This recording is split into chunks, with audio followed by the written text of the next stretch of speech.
Doctor Baba Saheb Ambedkar open university.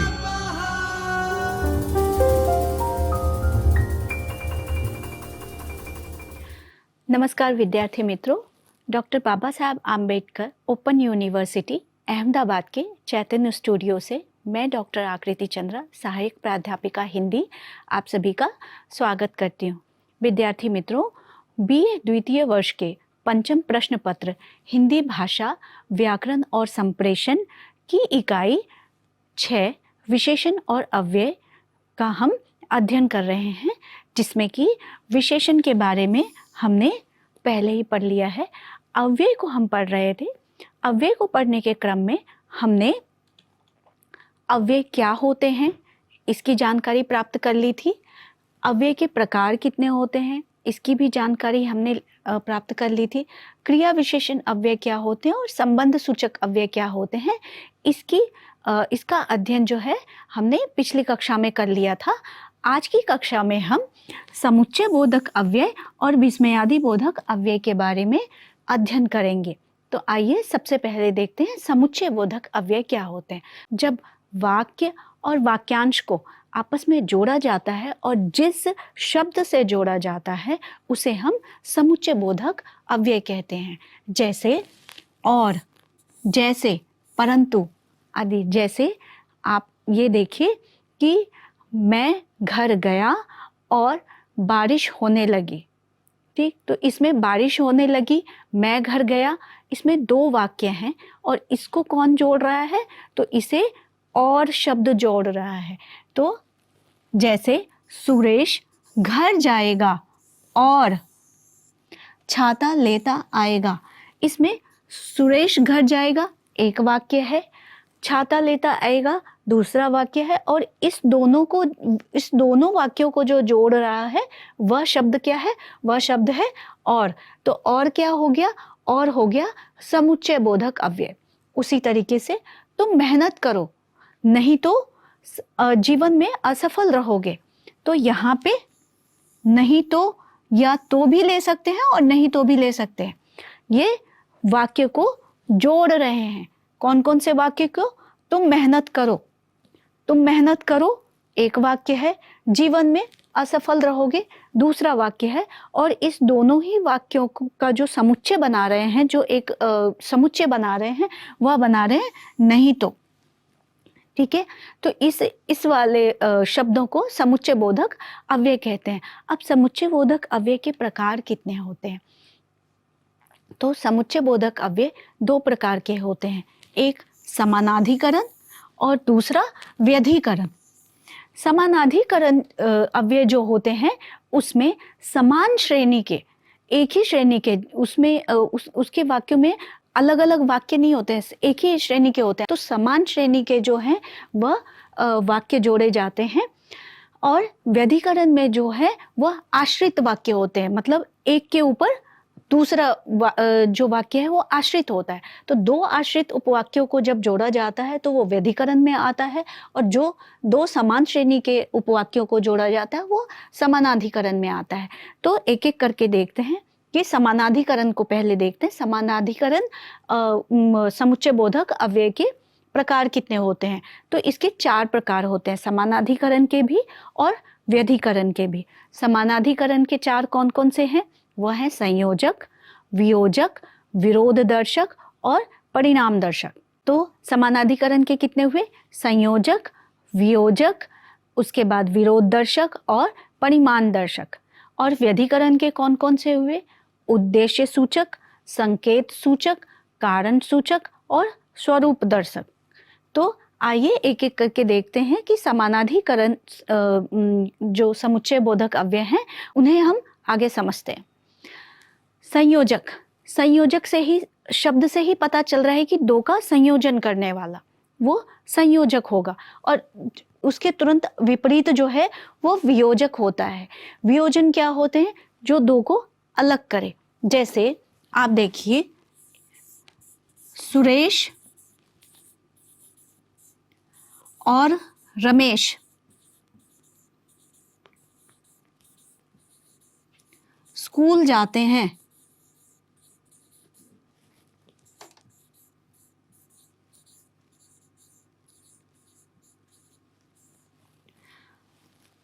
Suresh और Ramesh school जाते हैं। ठीक है, अब अगर हम यहाँ पे लिखें सुरेश या रमेश, सुरेश और रमेश स्कूल जाते हैं मतलब दोनों इकट्ठे, सुरेश भी जा रहे हैं और रमेश भी जाते हैं, तो सुरेश और रमेश दोनों स्कूल जाते हैं। लेकिन अगर इसी में भ्रम हो और बोला जाए सुरेश या रमेश स्कूल जाता है, तो या दोनों को अलग कर दिया ना, कि इसमें शक का भाव आ रहा है कि ये जाता है या वो जाता है। ठीक है, और अगर हम बोलते हैं सुरेश और रमेश तो दोनों जुड़ रहा है, और सुरेश या रमेश बोलते हैं तो दोनों अलग हो रहे हैं। तो इसमें या अगर आएगा, अगर अलग होने का आएगा तो वो क्या होगा, वियोजन होगा, और जो जुड़ाव आएगा तो उसमें संयोजन होगा। अब देखते हैं विरोध दर्शक। जब दो वाक्य और वाक्यांशों में विरोध की स्थिति लगे, जैसे धूप है, धूप है परंतु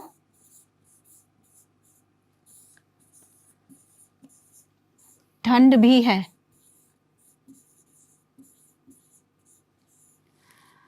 हम कहते हैं ना कि धूप तो निकल गई, धूप कड़ी धूप है लेकिन ठंड भी उतनी ही है, तो इसमें विरोध की स्थिति उत्पन्न हो रही है कि धूप है तो भी ठंड है।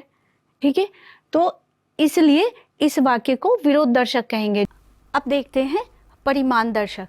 परिमाण दर्शक में क्या होता है कि आपको जो भी कार्य हुआ है या दो वाक्य हैं उसके परिणाम को दर्शाना होता है। जैसे माताजी बीमार हैं अतः मैंने छुट्टी ले रखी है, तो यहाँ पे जो अतः हुआ यह समुच्चय बोधक अव्यय है। जैसे किसी काम के लिए माताजी बीमार हैं अतः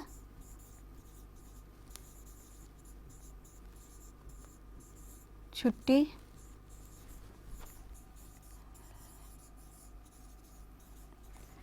माताजी बीमार है, एक वाक्य हुआ, छुट्टी ले रखी है दूसरा वाक्य हुआ, और इन दोनों को जो जोड़ता है वो अतः।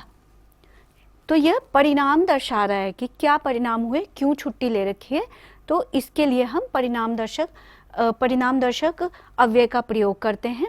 तो आगे देखते हैं व्यधिकरण समुच्चय बोधक अव्यय। जिस अव्यय में दो आश्रित वाक्य को जोड़ा जाता है वह व्यधिकरण समुच्चय बोधक अव्यय में आते हैं। व्यधिकरण समुच्चय बोधक अव्यय के भी चार रूप हैं। कौन कौन से?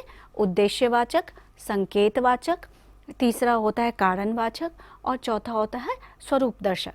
तो अब देखते हैं उद्देश्यवाचक क्या होते हैं। उद्देश्यवाचक में पहले वाक्य का उद्देश्य जो है वो दूसरे वाक्य से निर्धारित होता है या उसके द्वारा सूचित किया जाता है। जैसे मुझे कक्षा में प्रथम आना है इसलिए मैं पढ़ाई करती हूँ।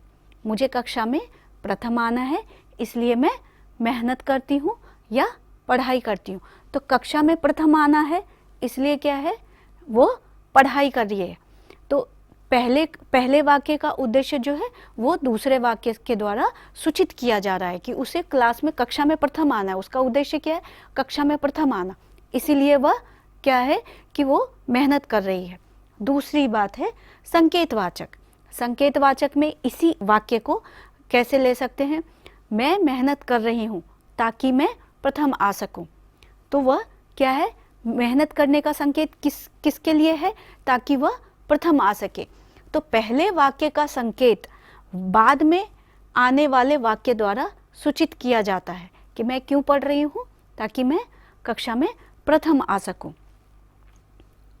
अब आता है स्वरूप दर्शक। जैसे पहले वाक्य का स्वरूप दूसरे में स्पष्ट किया जाता है। जैसे वह जड़ बुद्धि अर्थात मूर्ख है, वह जड़ बुद्धि अर्थात मूर्ख है। उसी तरीके से वह मेधावी है अर्थात पढ़ने में बहुत अच्छा है। तो यहाँ जहाँ अर्थात आए यानी आए तो वो स्वरूप दर्शा रहा है कि इस शब्द का स्वरूप, इस वाक्य का स्वरूप दूसरे शब्द या दूसरे वाक्य से कैसे मेल खा रहा है, तो यह स्वरूप निर्धारित करता है। अब आता है कारणवाचक में।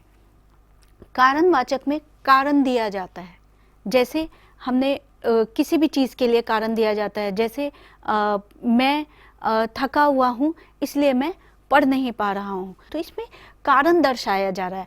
आप अगर शब्दों को ध्यान से देखेंगे तो शब्द के अंदर ही आपको इसके वाक्य की चीज़ें या ये कौन से अव्यय हैं यह अच्छी तरीके से प्रदर्शित हो जाएगा, आपको स्पष्ट हो जाएगा, क्योंकि शब्द में ही बताया गया हुआ है कि यह अव्यय किस तरीके का है या इसके साथ में कौन सा अव्यय लगेगा या इसकी जो है इसकी व्याख्या किस तरीके से होगी, तो इसके शब्द द्वारा ही निर्धारित किया जा रहा है।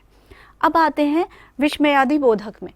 जैसे विस्मयादि बोधक क्या होते हैं? विस्मयादि बोधक जब हम संज्ञा भी पढ़ रहे थे उसमें भी हमने देखा था विस्मयादि बोधक, जैसे उसमें होता है कि अपने भाव को प्रदर्शित करना होता है।